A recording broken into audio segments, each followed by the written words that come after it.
नमस्कार दोस्तों। MPPSC mains और प्री का जो सिलेबस है एवरी ईयर थोड़ा सा कुछ चेंज हो जाता है, ऐसा देखने में आया।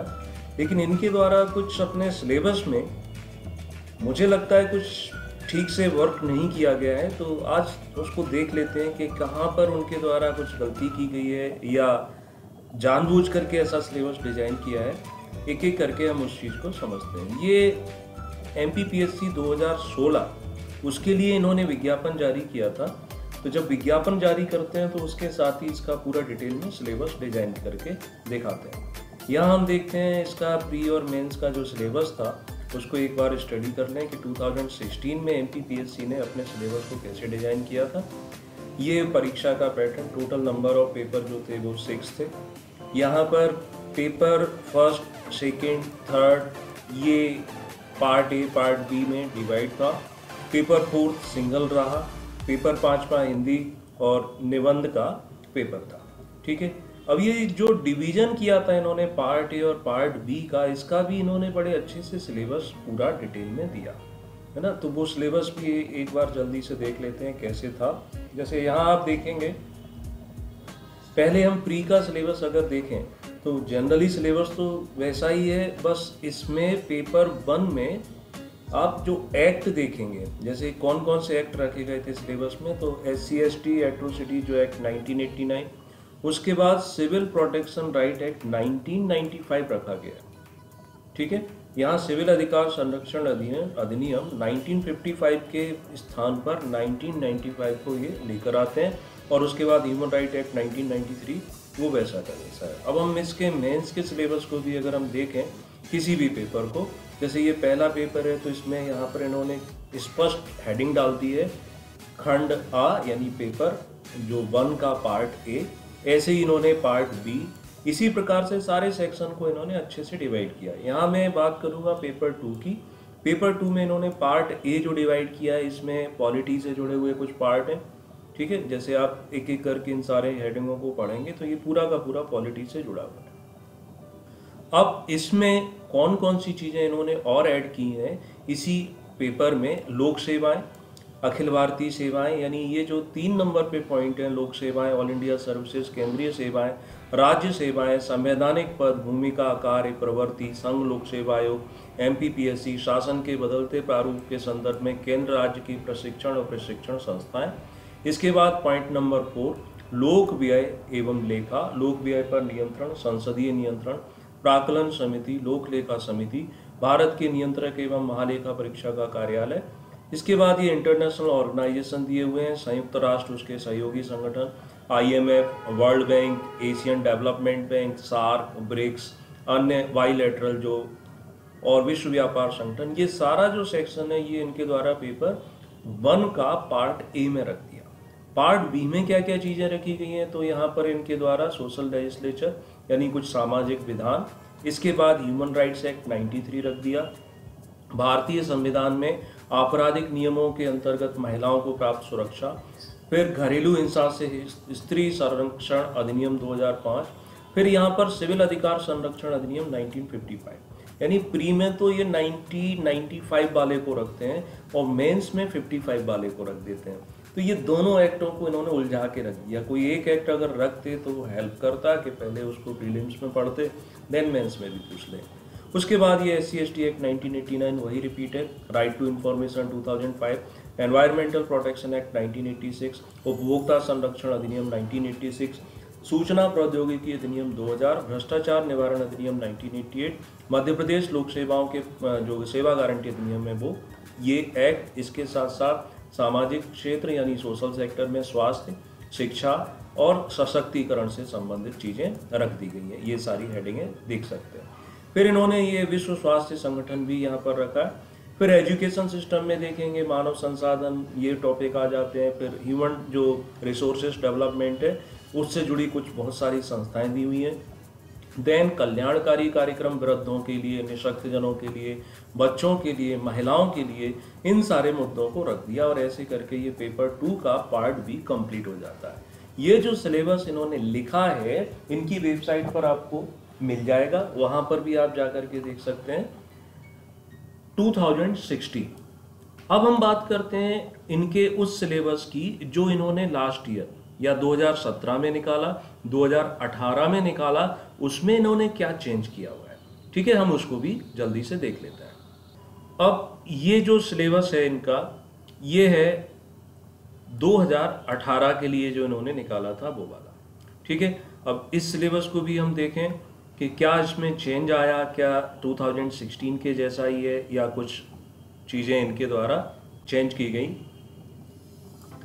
पहले तो प्री का सिलेबस जो था उसमें कोई चेंज नहीं, वैसा का वैसा रखा हुआ है। उसके बाद अगर हम मेंस की बात करें, वहाँ पर बहुत कुछ इनके द्वारा चेंज किया गया। कैसे? मेंस का जो सिलेबस है उसको अगर आप देखेंगे,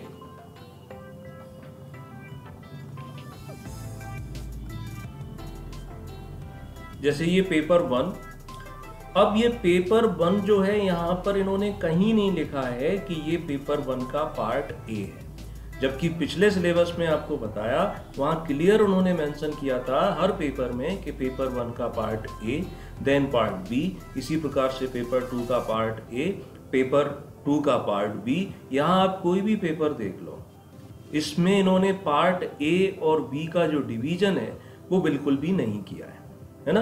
पहले पूरा एक कंप्लीट सिलेबस दे दिया उन्होंने पेपर 1 का, पार्ट ए और बी को छोड़े बिना डिवाइड किए हुए, और उसके बाद यहाँ पर इन्होंने लिख दिया है पेपर 2, और इसमें भी इनके द्वारा पार्ट ए और पार्ट बी कहीं नहीं डाले गए। अब कैसे पता चलेगा कि पार्ट ए में हमें क्या पढ़ना है, पार्ट बी में क्या पढ़ना है? हालांकि दोनों पेपर साथ साथ होते हैं, लेकिन प्रॉब्लम कहाँ आएगी? प्रॉब्लम ये आएगी कि जैसे एक ही पेपर में वहाँ पर हेल्थ, एजुकेशन से जुड़े हुए, स्वास्थ्य से जुड़े हुए क्वेश्चन भी हैं, और उसी में कुछ क्वेश्चन पॉलिटी के भी आ जाते हैं। तो जांचने वाला या तो साइंस का एक्सपर्ट होगा या पॉलिटी का या पब्लिक एडमिनिस्ट्रेशन का। एक ही व्यक्ति के पास अगर कॉपी जाएगी तो वो कैसे सही से मार्किंग कर पाएगा? अब यहाँ अंतर कैसे समझ में आएगा? तो इसमें इन्होंने एक जो अपनी योजना दी है कि कैसे कैसे क्वेश्चन आते हैं, वहाँ पर थोड़ा सा इनके द्वारा मेंशन किया गया। जैसे यहाँ आपको दिखाता हूँ कि ऊपर इन्होंने लिखा हुआ है, जैसे ये पेपर 2, और पेपर 2 में इन्होंने बताया कि ये है पार्ट ए, जिसमें क्या क्या रहेगा। पाठ्यक्रम में 1.1 से लेकर 3.11 तक, और उसके बाद क्रमांक 8, 9 और 10 इसमें सम्मिलित होगा।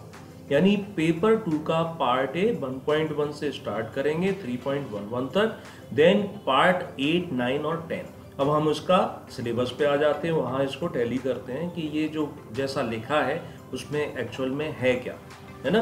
तो ये है पेपर 2, यहाँ पर उन्होंने बोला 1 से स्टार्ट करेंगे और कहाँ तक चलेंगे? ये चलेंगे 3.11 तक, राइट। अब 3.11 पर लिखा है भ्रष्टाचार निवारण अधिनियम 1988, और उसके बाद 3.12 मध्य प्रदेश लोक सेवा गारंटी अधिनियम।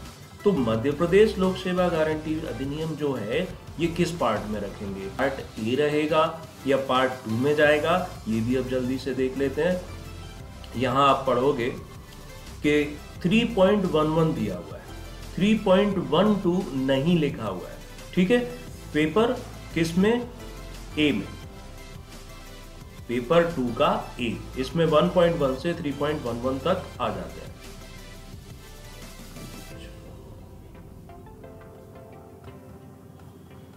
तो 3.11 तक ये भ्रष्टाचार निवारण अधिनियम बता दिया, लेकिन ये जो 3.12 है ये पेपर 1 में, पेपर 2 के पार्ट 1 में नहीं दिया हुआ है। ठीक इसी में इन्होंने बोला था कि सेक्शन 8, सेक्शन 9 और सेक्शन 10 ये भी किसका हिस्सा है?